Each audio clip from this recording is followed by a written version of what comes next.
talk about Mayas and Taxims, those vertical figure eights we do. In our style, we do those with the heels on the floor. There are other styles of belly dance where you might see them with the heels coming off the floor. So that's a big difference, in just a little stylistic difference in how they're executed and how we move. So I'm going to be focusing on the ones we use in more of our fusion style dances with the heels on the floor, which means we're going to be working a lot out of our core. And that is where we get the juice from this movement. And sometimes we struggle with making those Mayas big and juicy and really hitting the timing. So there are two parts of this that I think really gives us the juice. One is the lengthening of the downward moving hip, and the other one is timing of lifting the hip going into the other side of your Maya or Taxim. So I'm going to start with a Maya. And if I have my feet together, my heels are on the floor, knees are bent, low belly is in, rib cage is lifted. And I'm just going to pull from my oblique to lift this hip right here and release it, and I'm going to pull on the other side. And this is probably news to nobody who has learned this move at some point. Staying engaged here so I don't drop my booty back, right? So I'm going to go lift, and now I'm going to think about bringing it up and over to slide it out. And then we do it on the other side. Lift, up and over, slide out. Lift, up and over, slide out. And lift, up and over, slide out. And that's our basic mechanics for a Maya. But how do we get that length in there? How do we think about the down when you get that hip to the outside? And when do we switch it to the up on the other side? Because the physical reality is your pelvis, the two sides of your pelvis cannot move independently of each other. So if one hip is down, the other hip is up. That's just the way it is.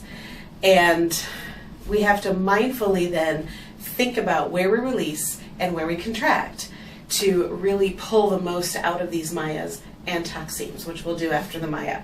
So I'm here, bending my knees, and I go lift and out. Now, before I think about engaging over here to lift on the other side, I want to think about sending this hip down, creating a bunch of length, and doing something that my teachers have called emptying out the leg. You just sort of let everything go. And that's when your obliques begin to fire up here. But if you do this relaxed on the down, and then a separate moment where you contract up, that's where you really get that juice going. So we're going to go squeeze up, send it out, send it down, relax, relax, relax, and then squeeze it up on the other side, just as this is hitting peak length, getting as long as it can. And then we're going to send it out, send it down, and then squeeze. Out, lengthen, then squeeze. Out, lengthen, then squeeze. So there's this little extra moment in there. Boom. So skeletally, yeah, that hip is already coming up as soon as you begin to lengthen. Muscularly, we're waiting just a tiny bit more so that we can really empty out that leg, empty out that hip, get the length in there before we go to pull it up on the other side. So let's look at that with a Taxim.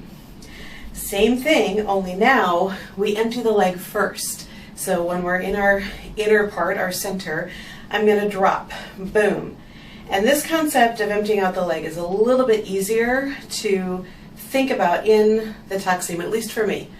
For me, this is a little easier. Also, again, making sure that we're not sending our hips back or twisting at all. We want to send it down, empty the leg, bend the knee, empty the leg, bend the knee, empty the leg.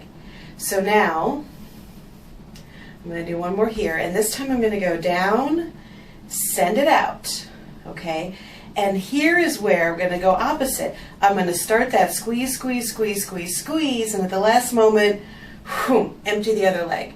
So now instead of empty then squeeze, we're going to squeeze then empty. And we're going to slide it out, squeeze, squeeze, squeeze, squeeze, squeeze, release. Slide it out, squeeze, squeeze, squeeze, squeeze, squeeze, release. Slide, squeeze, release, slide, squeeze, release, slide, squeeze, release, slide, squeeze, release. Okay, so that little timing moment between the squeeze and the release, no matter which direction you're going, you just have to make sure you squeeze first and relax second, or vice versa. But if you think about the lengthening of one hip as being a different movement or a different piece of the movement from the contracting of the obliques to lift the other hip in a more strong way, then you end up with more length in those movements, more up and down, and that way we start to not rely so much on the side-to-side motion of those movements, and you get that extra little, that little juice that brings you up and over the top or down and under the bottom, depending on which one you're doing. And that's how we end up getting these really nice, big figure eights with lots of length. Boom, and squeeze, release, squeeze, lengthen, and then squeeze. All right, so think about that when you're doing your next figure eight hip practice, your Taxims, your Mayas, whatever you like to call them. But that is today's Technique Tuesday, and I want to thank you for being here. And yeah, that's it.